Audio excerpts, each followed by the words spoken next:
Now, WSAV News 3 on your side, your local election headquarters, presents Meet the Candidates. Brought to you by Casual Living, Fireside, and GRILLIN. Here's Andrew Davis with South Carolina candidate for U.S. Congress, Nancy Mace. I love what I'm doing in the State House now. I don't want to stop serving South Carolina because I have done so much in such a short period of time. When someone calls and they have a problem, I raise my hand and I just say, how can I help you? How can we fix it? What can we do? What solution can we find to get us through this challenge? And so that's what I've learned the most over the last 3 years. Well, obviously, there have been some questions on what to do next with ACA, with Obamacare, whatever you want to call it. What is your idea for health? Any plan that I'm going to support is going to cover patients with pre-existing conditions. That's number one. Republicans and Democrats have failed us on health care over the last several years. It's not just one side or the other. You had the Democrats give us Obamacare, which increased healthcare prices exponentially for families, especially in businesses. On the other side of that, Republicans have been promising us for years they were going to repeal Obamacare, but then one, it never happened, and two, if it did happen, they didn't have a solution to solve it. And I believe that when you have competition in the market, every market, prices go down and the quality goes up. But now your opponent says that your plan would then increase the level for pharmaceuticals. It actually would not. And I would not tax pharmaceuticals or healthcare services or products or drugs or groceries either. And so a lot of what Democrat Joe Cunningham says is just not true, and it's dishonest. What are your plans to help get Low Country especially back on their feet through all this? We need another round of relief, and I supported the initial stimulus package. One of the things that, as a business person, that concerned me after we saw it taking hold too, especially with unemployment insurance, but at the time when the government started to reopen different industries, they really had incentivized unemployment. So when businesses were trying to reopen and bring their employees back to work, many decided to stay home this summer because they were making more money on unemployment than they were on the job. And so any stimulus package, anything that we do moving forward, we've got to make sure that we don't continue to incentivize unemployment. Now, pre-COVID, we had an unemployment rate here in the Low Country of less than 2%. One of the lowest averages nationally pre-COVID, but we've got to continue down that path and ensure that when we do the second round of stimulus, that one, Nancy Pelosi right now is trying to insert all sorts of language that has nothing to do with small businesses. We need to make sure the stimulus package is strictly for those who are most in need, those who've been put out of work because of the shutdown and because of COVID-19, and those small businesses that haven't had access to PPP and could really use it right now, and that we don't incentivize more unemployment through policy. And that first district story that's drawn national attention is the Marine Corps' commanding general's statement that gender training equality requirements could threaten the closing of Parris Island. That training base has been around since the 1890s and means millions of dollars to the entire state. I'm doing the job that Congressman Cunningham was asked to do. When the NDAA happened in the House, his colleague in California, his liberal California colleague, put Parris Island on the chopping block. That's 6,000 jobs and almost $800 million in revenue on the chopping block because of that vote and having Parris Island inserted into the NDAA bill. If you can't put one of the most historic military training installations, not only in South Carolina on the Eastern Seaboard, I would say in the United States, Parris Island is a hallmark. If you can't look out for our military troops here in your district, then you can't look out for the Low Country. Well, but if we start with the fact that Tim Scott and Lindsey Graham both also voted for that same NDAA. So the first time the NDAA actually came through the U.S. Senate, Parris Island wasn't in the bill. It only came into effect when it hit the House version. That is the difference here, and it was incumbent upon him to let the other members of South Carolina's congressional delegation know that this was happening. And same thing with our U.S. senators. He should have told our U.S. senators as well, and he didn't. Either he didn't read the bill or he didn't know what was in it. And neither of those answers are a good answer. And now you have Congressman Ralph Norman and Joe Wilson, who don't even represent the district, filing legislation to save Parris Island. And of course, Democrat Joe Cunningham has called me a liar on this, but I didn't create this story. I didn't make it up. What I say is that, one, I'm dealing in facts and not fiction, and then number two, if Parris Island isn't at risk, then why are you signing on to co-sponsor the bill to save Parris Island? 5 former high-ranking USMC officials condemned your attacks on Parris Island as being outlandish and factually inaccurate. Well, these are people that support the Green New Deal, which is, one of the things that Democrat Joe Cunningham has said is he doesn't support the Green New Deal, but he's relying on people that support the Green New Deal, which is why he's coming out with something that saying Parris Island will be underwater in 50 years. That's an extreme position. Sea levels are rising. That is an issue that we have environmentally. And if you look at the climate, we've got more storms that are happening and those kinds of things. But he is with some pretty extreme ideas over here. We'll be right back with much more from candidate Nancy Mace. Now, more of Meet the Candidates with Nancy Mace. What is your opinion of Black Lives Matter, and what would you say to those people right now who want change to happen now? Yeah, I mean, obviously Black Lives Matter, all lives matter. The night of the riots on King Street in Charleston, I had a very dear friend of mine beaten unconscious. And it was a very scary time. I went down the next day and I took my tool belt, my drill, and I helped rebuild King Street. And my opponent, Democrat Joe Cunningham, stood by our mayor the next day, who failed its citizens and its residents where this violence was allowed to take place. You can have reform and you can have safety. It's not one or the other. I think you can do it both. When somebody calls 911, it shouldn't matter your zip code, your income, the color of your skin, your gender, or your orientation, whether or not that the police or the law enforcement or first responders get to you. If you call 911, you want to get help. But at the same time, rather than defund the police, I think we should defend them. I think they need more resources, not less. Better training. I worked on a bill with a Democrat, Marvin Pendarvis. I drafted it. He co-sponsored it with me. I'm someone who believes in true bipartisanship. And long before George Floyd, long before the social unrest, I was drafting and filing and working with my Democratic colleagues in the House to put forth efforts to get better law enforcement training for our law enforcement. They need more funding for mental health counseling. So then where do the cuts have to be made if we're talking about adding more money to some of these programs? Then the balance has to happen somewhere. I'm a big fan of what's called the penny plan, and it doesn't touch Social Security, but to get a balanced budget in 5 years, you can do it. For every future dollar the federal government spends, it cuts 1 penny.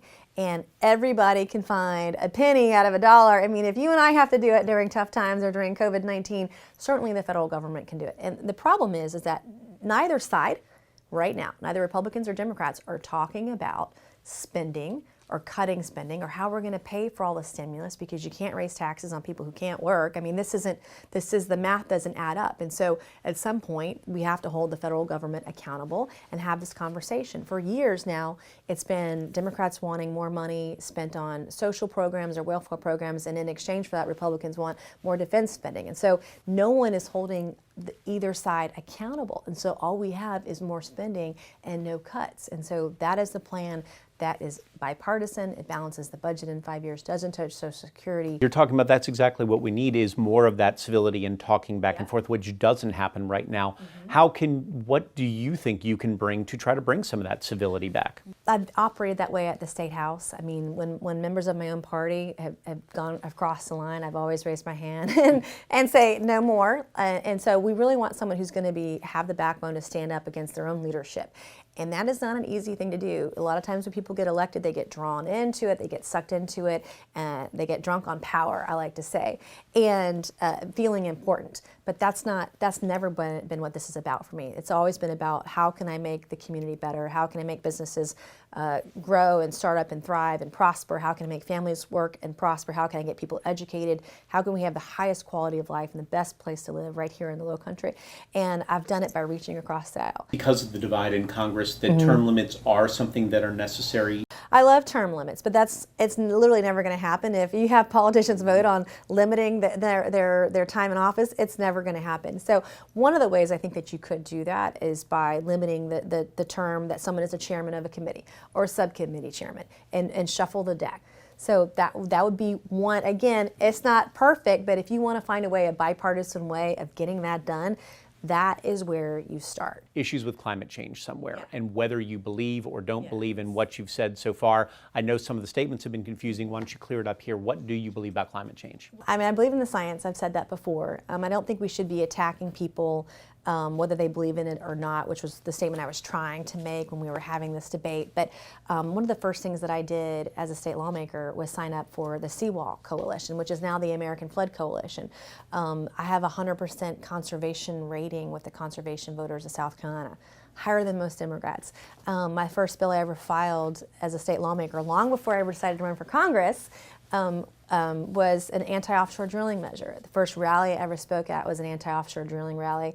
I even, to the chagrin of my Republican colleagues, some of them and Republican supporters, I showed up at an anti-seismic testing rally with Congressman Cunningham in December of 2018.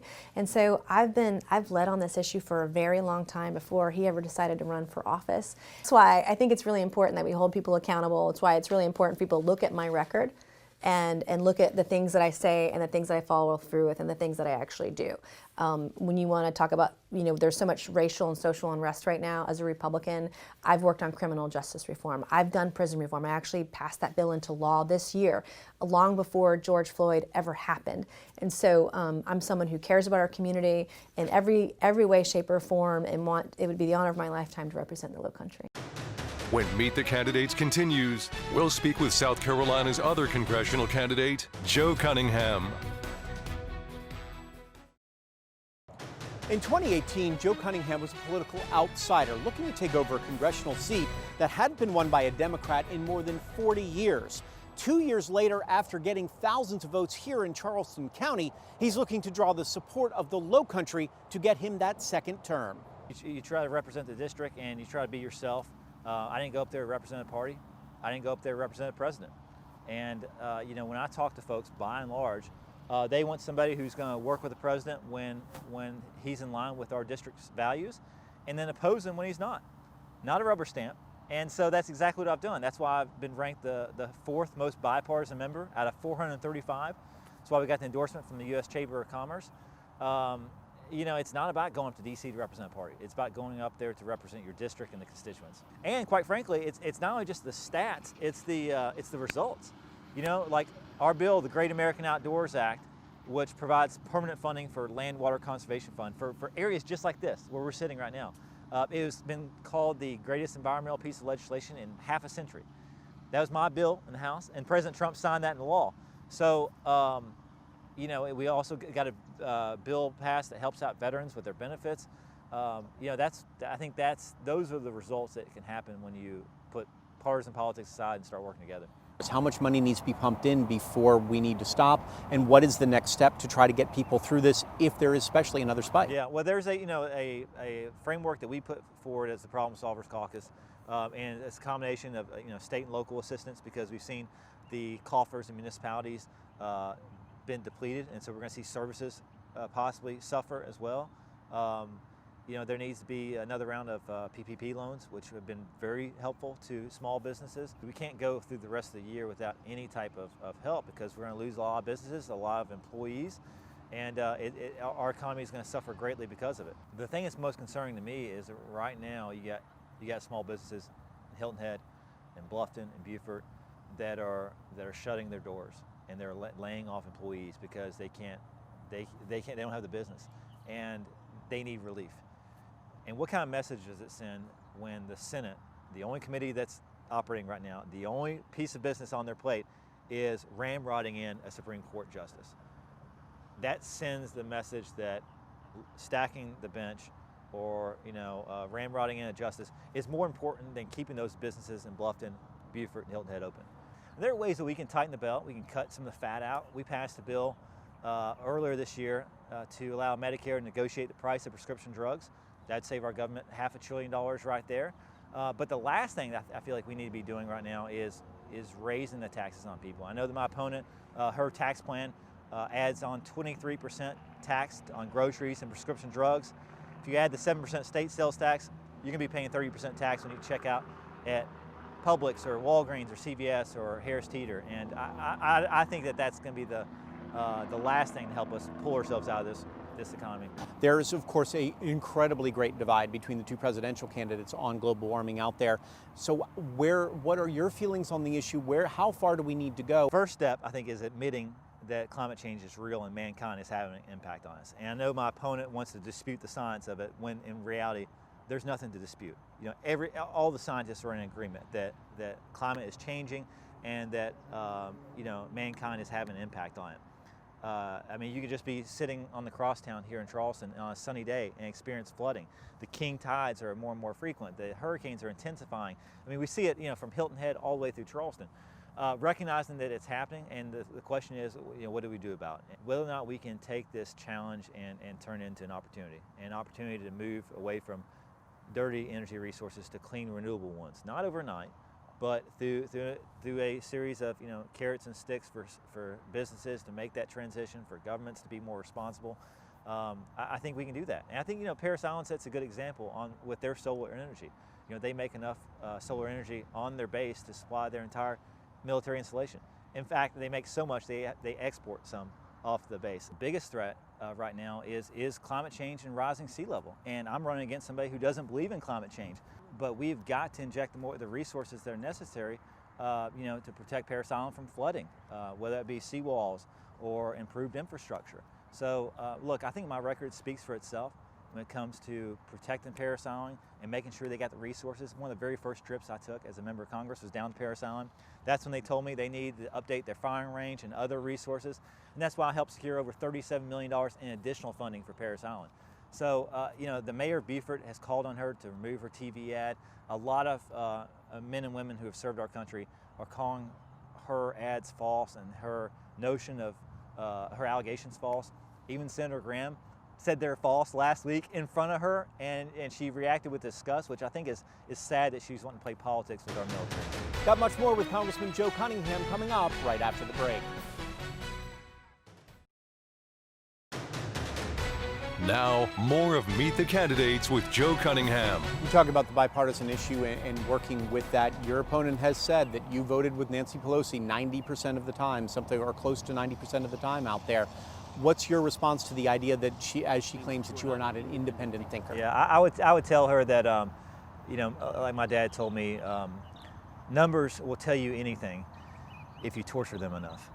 And, you know, she can twist the numbers around all that she wants. I would look at the U.S. Chamber of Commerce endorsement. Would they have endorsed my race if I were a rubber stamp for a person or a party? I've been ranked at number 4 out of 435 members of Congress. I think those numbers speak for themselves. And, you know, I consider that rich, too, coming from someone who says, and I quote, "I'm as pro-Trump as they come." And I think that just screams who she wants to work for in D.C. And I don't think that the 1st Congressional District wants to send someone up there to work for a party or a president. They want to send someone up there who's going to work for the low country. Well, but then how do you move forward? What's the change that needs to be made? Because obviously there are people out there with the defund the police movement. Yeah, and that's, you know, that we've rejected that completely. You know, we have passed legislation that bans chokeholds and that bans no-knock warrants. These are practices that disproportionately impact communities of color, and that's known. And so we want to just provide some more transparency within our law enforcement division, make sure they have the resources to do their job. They have a very tough job to do. Healthcare, and what's your plan for the healthcare for your? I think we need to we have to drive down the cost of prescription drugs and our medical treatment as well. In the House of Representatives, we passed a dozen bipartisan bills that will drive down the cost of prescription drugs. And I think, you know, right now you have Big Pharma in the driver's seat, and so often that becomes the case whenever Big Pharma is stroking PAC checks to candidates and representatives. We haven't taken a cent from PACs, a special interest, because I want to be responsible to the constituents, the people, not Big Pharma, not you know, any other corporations. The ACA was not perfect by any means, but I do think that we can keep what works, we can throw out what doesn't, and we can come together in bipartisan fashion and fix everything else. The last thing, Andrew, the last thing we need to be doing right now is kicking people with pre-existing conditions off their insurance. Is it time for a change, though? Is it time for the system itself to change? Your viewers right now, I think I could speak for all of them when I say they're sick and tired of the political ads. You know, paid for by X, Y, and Z. These people, we have no idea. I think all those groups need to be off the air. Both the people running ads in support of me or in support of my opponent, all need to be gone. But we have to eliminate dark money out of politics and provide some transparency to our system. But what happens is you got people in D.C. who are, you know, more driven by their own self-interest or their own self-preservation. That's why I committed term limits, because I don't want to be up there forever. You know, I love it down here. I want to be back down here, but I want to do as much good as I can in the period that I'm allotted to put our country back on track and in a better position. I send back tens of thousands of dollars every month in PAC checks. You know, Elizabeth just came from the P.O. box, and I don't know how many checks, but there's always checks in there from, you know, PACs that I've never heard of, I've never reached out to, but they're just sending money. And look, if they're sending money, you know, they're going to want something in return. They're going to come back to you later on and ask you for something. And the best thing is just to you know, cut that off at the start. My opponent is being fueled by PACs. And she said in her own words, I cash every single check. That's what she said.